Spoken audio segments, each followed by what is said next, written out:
GitHub Copilot has changed the way that I code and I am obsessed with it, but it's not for everybody. For those of you that don't know, GitHub Copilot is your AI-powered programming partner. It is a machine learning model that's been trained on tons of lines of code, and the way that it works is you plug it into your text editor of choice, and then as you're typing, it predicts what line of code you're going to write next. It doesn't get it right all the time, but when it does get it right, it's kind of scary good how well it works. I've been using it for the past 6 months or so, and it has completely changed the way that I code. GitHub Copilot is so powerful is because it lets me dedicate my mental energy to the code that is really hard and requires critical thinking to write, and I no longer have to worry about annoying boilerplate code or helper functions that are just annoying to write. For example, the other day I was creating a project where I created a drop-down list of all of the different states in the United States of America. USA, USA. Without GitHub Copilot, the way that I would implement this function would be I would Google a list of all the states of the United States of America and all of their different state codes,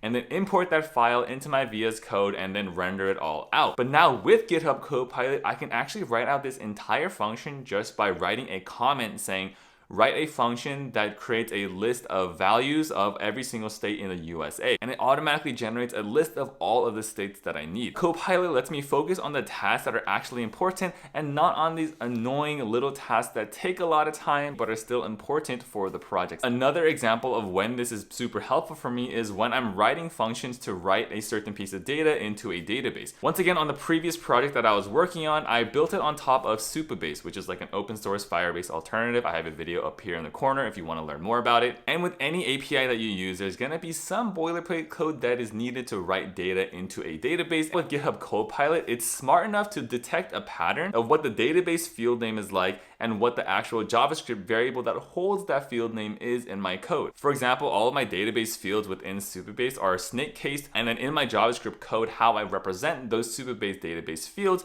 is by going camel case instead, just because that's JavaScript conventional styling. GitHub Copilot is smart enough to detect that pattern, and they're able to automatically populate the entire list of database fields and almost write the entire API call for me into Supabase. Once again, this is another great example of how I no longer have to waste my brain power, my smooth brain power on these tedious, annoying tasks, and now it allows me the freedom to only spend my brain power and my critical thinking skills on the important tasks at hand to make my product unique and to make my product work. Like I mentioned earlier in the video, while I do love GitHub Copilot, I don't think that it's for everybody, and there are certain people that shouldn't use it. Quick pause in the video, but if you are enjoying the video up until now, I'd really appreciate it if you hit that like button. Thank you, master. I appreciate you. I love you so much. Primarily, if you're very new and early to coding, I don't think you should be using GitHub Copilot. The reason why I say this is because if you're still in the early stages of coding, you're still learning the ropes about how do you make an API call, how do you structure databases, how do you create a simple React component. You're still learning all of these things,